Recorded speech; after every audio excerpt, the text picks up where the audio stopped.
ஆண்டவரும் இரட்சகருமான இயேசு கிறிஸ்துவின்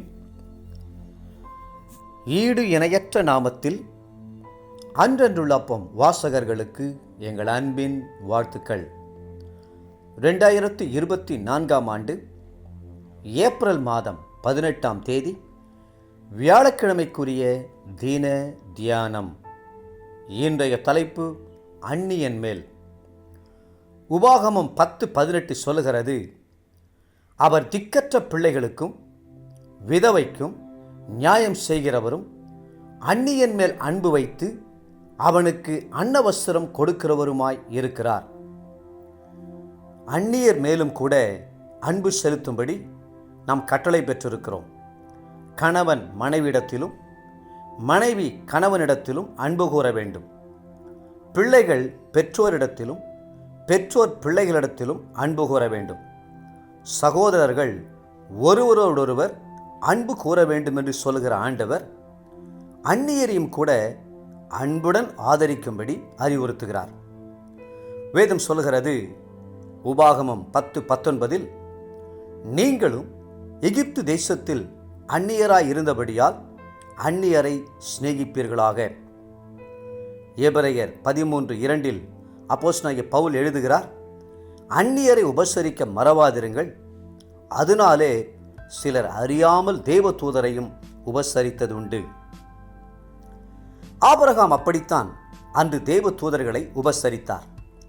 தன் வீட்டுக்கு எதிரே வந்த 3 புருஷர்களை கண்டவுடன் எதிர்கொண்டோடி தரை மட்டும் குனிந்து, ஆண்டவரே, உம்முடைய கண்களில் எனக்கு கிருபை கிடைத்ததானால் நீர் உமது அடியானை விட்டு கடந்து போக வேண்டாம், கொஞ்சம் தண்ணீர் கொண்டு வரட்டும், உங்கள் கால்களை கழுவி மரத்தடியில் சாய்ந்து கொண்டிருங்கள், நீங்கள் உங்கள் இருதயங்களை திடப்படுத்த கொஞ்சம் அப்பம் கொண்டு வருகிறேன், அப்புறம் நீங்கள் உங்கள் வழியே போகலாம், இதற்காகவே அடியேன் இடம் வரைக்கும் வந்திரீர் என்றார்.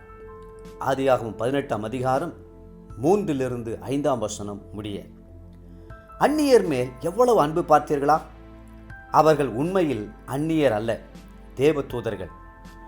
ஆபிரகாம் அவர்களை உபசரித்தபடியால் கர்த்தர் என்று ஆபிரகாமை ஆசீர்வதித்தார். ஆகவே யாரையும் அந்நியர் என்று அலட்சியம் செய்யாதேயுங்கள், அன்பு செலுத்துங்கள். அப்பொழுது கர்த்தர் ஒரு நாள் உங்களை பார்த்து, அந்நியனாயிருந்தேன், என்னை சேர்த்து கொண்டீர்கள், வஸ்திரமில்லாதிருந்தேன், எனக்கு வஸ்திரம் கொடுத்தீர்கள், வியாதியாயிருந்தேன், என்னை விசாரிக்க வந்தீர்கள், காவலில் இருந்தேன், என்னை பார்க்க வந்தீர்கள் என்பார். மத்தேயு 25:35. அந்நியர் மேல் மட்டுமல்ல, சத்துருக்களிடத்திலும் அன்பு கூறுங்கள்.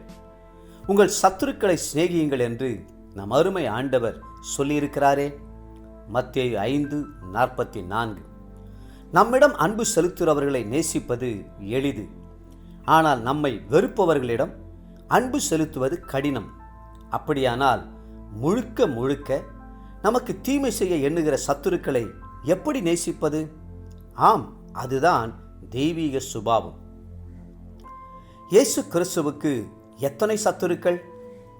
மக்கள் அவரை புறக்கணித்து பரபாசை தெரிந்து கொண்டார்கள். இயேசுவை சிலுவையில் அறையுங்கள் என்று சத்தமிட்டார்கள். அவரை கொடூரமாய் சிலுவையிலே அறைந்தார்கள். ஆனால் கர்த்தரோ பிதாவை நோக்கி பார்த்து, பிதாவே, இவர்களை மன்னியும், தாங்கள் செய்கிறது இன்னதென்று அறியாதிருக்கிறார்களே என்று சொல்லி மன்றாடினார். அதுதான் சத்துருக்களை சிநேகிக்கும் அன்பு. தேவப்பிள்ளைகளே, உங்களுடைய உள்ளத்திலும் அப்படிப்பட்ட அன்பு ஆறுபோல் பெருக்கெடுத்து ஓடட்டும். இன்றைய நினைவிற்கு ரோமர் 12:20, உன் சத்துரு பசியாயிருந்தால் அவனுக்கு போஜனம் கொடு, அவன் தாகமாயிருந்தால் அவனுக்கு பானம் கொடு.